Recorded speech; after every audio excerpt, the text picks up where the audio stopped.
This house was built in 1878. And the first family that lived here, they were the Rosenbaums. And the Rosenbaums were a German Jewish family.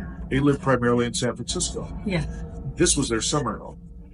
They grew Riesling and Zinfandel grapes for their own winemaking. They have a cellar down underneath the house where they selling their wine.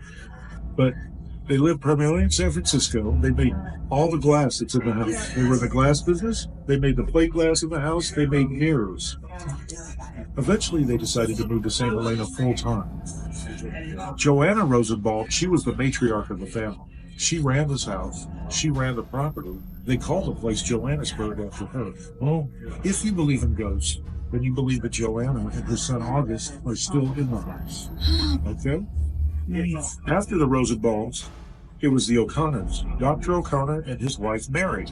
Now, Dr. O'Connor was a very popular man because during Prohibition, as a physician, he could exploit a loophole and prescribe alcohol as medicine.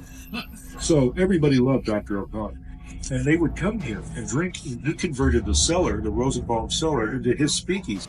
So he would prescribe medicine, alcohol, to the townsfolk, and they would come here and drink it in that speakeasy. So he was very well liked.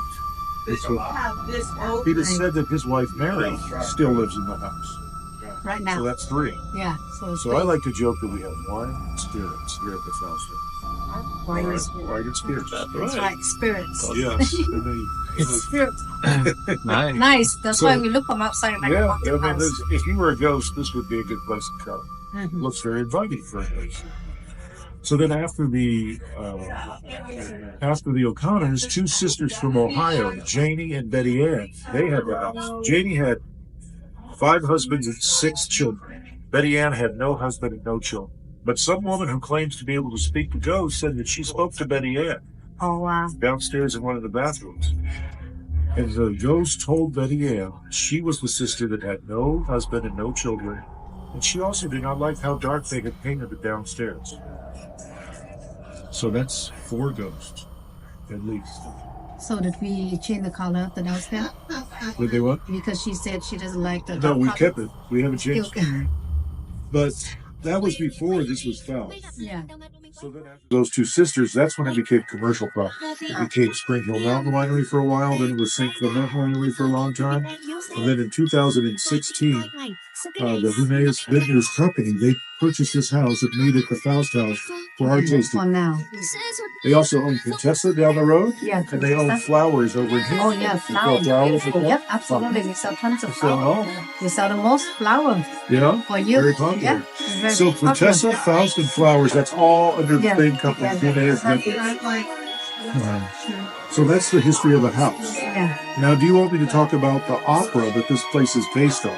Why it's dark downstairs, why it's so light up here? Yeah. Do you want, Why? you want all Yes, of that? absolutely. Please feel free to drink while Yeah, absolutely. because you might die of thirst. Okay. Be So fine. this whole place is based on an opera that was written in the 1800s. Yeah. German story. Very old story. But the opera version is only one version out of many. So it actually starts off back in the late 1400s, and there was a real man named Dr. Johann Georg Faust.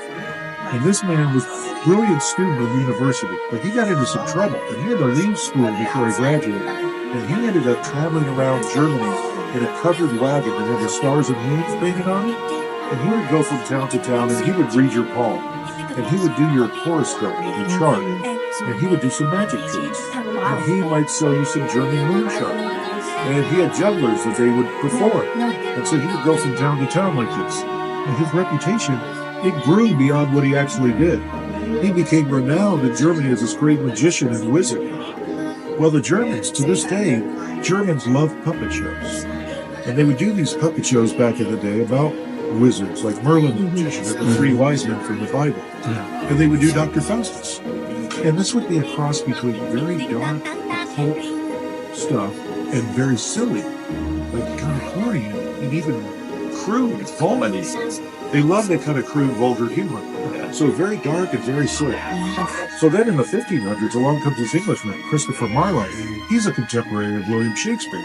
Shakespeare is writing all these plays, getting all this attention. Marlowe is also a playwright, but he needs some fresh material. He's not competing very well with Shakespeare. So he locks on to this puppet show, Dr. Faustus, and he writes the tragic life and death of Dr. Faustus as a play. And this takes the little dirty puppet show and elevates it to more literary respect, and it travels to England where it becomes even bigger. And then 150 years after him, this German man Johann Wolfgang von Goethe. Goethe, a very famous German writer. He's like the Shakespeare of Germany. Yeah. He writes this epic poem about Dr. Faust. And it's made into an opera. And it's his version that the house is based on. So why it's set up the way it is, all because of Based on that. that. So in this story, Dr. Faust is now an older man, close to the end of his life. And he is starting to have some serious regrets because he did not party, he did not have wine, women, and song in his life when he was younger. He missed out on all that. And now that he's old and it's almost over, he's very sad. So sad that he is ready to drink some poison and end his life. But before he does this, he decides to summon the devil.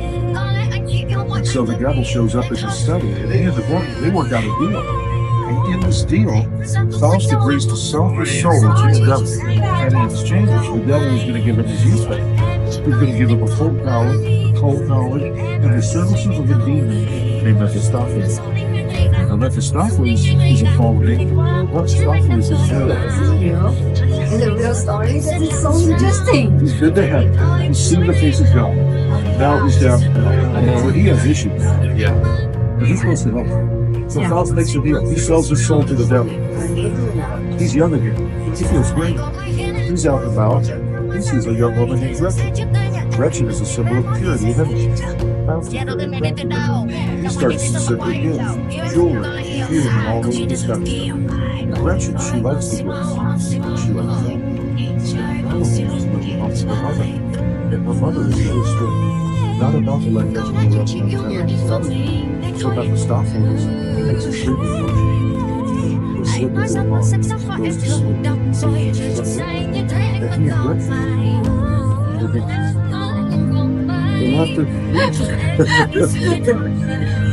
after he leaves, her older brother, Valentine, is home. Valentine is a soldier.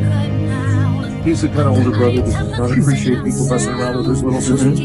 So he's going to go after Faust and challenge him to a duel. But Faust and Mephistopheles, they're waiting in ambush. And they end up killing Valentine. And then they go back to the house, and they find out that sleeping potion, it was a little strong, and it killed the mom.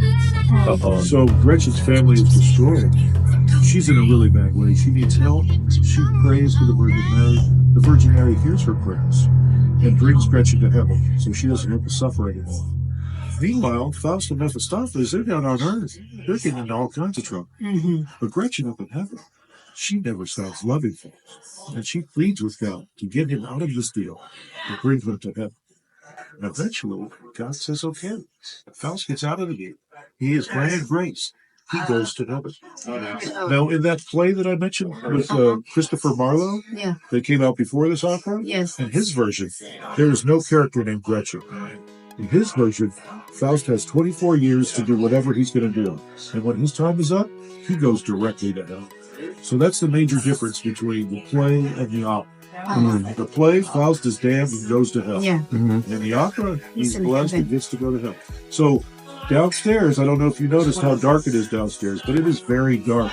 This room underneath us right here, so that's hell, this is heaven. Exactly. There's a room underneath us. It's painted red. It's painted blood red, and there's a large tapestry of a goat on the wall. That's not the most Christian room in the house. But yes, heaven and hell. Heaven and hell. Salvation and damnation. And then the final point of all of this Faustian stuff. So, Quintessa, Faust, and Flowers, they're all owned by Huneeus Vintners. Huneeus Vintners at the top of the company, it's this married couple, Augustin and Valeria Huneeus. They're originally from Chile, and they've been in the valley for a long time, and they have made a lot of wine, and they've made a lot of money.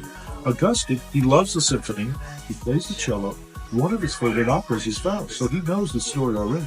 Well, they had a son, Junior, and it was Junior that saw the value in Coonsville before almost anyone else. He wanted to buy some of that land and make a name for himself. But initially Senior was not inclined, and Junior and Senior, they're arguing about this land back and forth. And eventually, Senior says to Junior, you buy that land, you're selling your soul to the devil. And Junior, he says, oh, okay. Well, in that case, we'll call it Faust. And so they call it to the devil. And they did the whole thing after this. Wow. Very nice. Yeah. So that's the story. That's not a name, huh? That's not this name. The winery, the vineyard. Yeah. Winery. Faust. Yeah. Faust. Thank you. Let's go. Unlock me. Be careful, slippery. Don't run.